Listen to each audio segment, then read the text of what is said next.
మా హక్కుల సాధనే పోరాడదాం పోరాడదాం పోరాడదాం పోరాడదాం పోరాడదాం పోరాడదాం.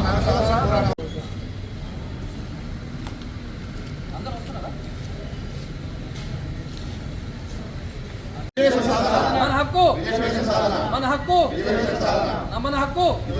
జై బీసీ జై బీసీ జై బీసీ జై బీసీ జై బీసీ.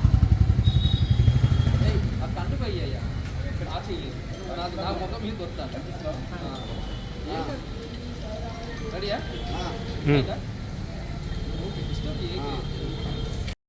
నేను జాతీయ బీసీ దళ అధ్యక్షుడిని దుండ్ర కుమారస్వామిని మాట్లాడుతున్నాను. ఈరోజు బీసీ రిజర్వేషన్ల సాధన సమన్వయ జేఏసీ ఆధ్వర్యంలో ఈరోజు గ్రామ గ్రామాలలో మండలాలలో ఒక పాదయాత్ర తరహాలో బీసీలలో చైతన్యం రగిలించే విధంగా ఈరోజు చేయడం జరుగుతుంది. మనందరికీ తెలిసిందే, ముఖ్యంగా మన దేశం, మన రాజ్యాంగం సార్వభౌమ ప్రజాస్వామ్య లౌకిక గణతంత్ర దేశం. మన రాజ్యాంగం ఏం చెబుతుంది అంటే అందరికీ సమాన అవకాశాలు, సమాన వాటా, సమాన వనరులు కల్పించాలని తెలియజేస్తుంది.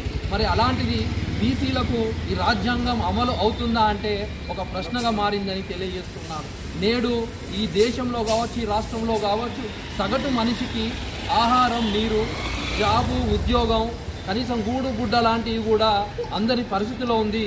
దానిలో ముఖ్యంగా బీసీలే సింహభాగం బాధితులుగా ఉన్నారని చాలా బాధ తెలియజేస్తున్నాను. అంతేకాదు ఈరోజు దారిద్ర్య రేఖ దిగువన బీసీలు కావచ్చు, అర్ధ సంచార కులాలు కావచ్చు, సంచార కులాలు కావచ్చు, ఈరోజు దారిద్ర్య రేఖ దిగువన మెజారిటీ పీపుల్ అందరి ద్రాక్షగా ఉంది. కాబట్టి ఈరోజు సామాజిక న్యాయం జరగాలి అంటే ఖచ్చితంగా రిజర్వేషన్లు సాధించుకోవాలని సందర్భంగా తెలియజేస్తున్నాను. తెలంగాణ ఆకాంక్ష బీసీలకు సామాజిక న్యాయం దొరకాలి, సామాజిక తెలంగాణ కావాలని కోరుకున్నాం. కానీ అది అందని ద్రాక్షగా ఉండడం చాలా బాధాకరం తెలియజేస్తున్నాను. మనందరికీ తెలిసిందే, మొన్న బీసీ బంద్ కూడా అత్యద్భుతంగా సక్సెస్ అయింది. ఈ సందర్భంగా మేము ఉద్యమ కార్యాచరణ నిర్మాణం చేస్తూ ఉన్నాం.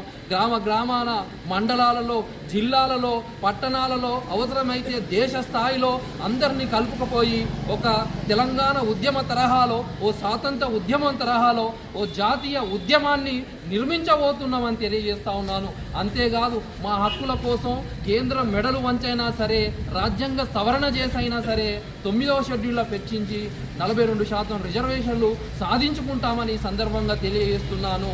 ఇది ఒక ఆత్మగౌరవ పోరాటంగా మారిందని తెలియజేస్తున్నాను. జై బీసీ, జై బీసీ, జై బీసీ, జై బీసీ, జై బీసీ.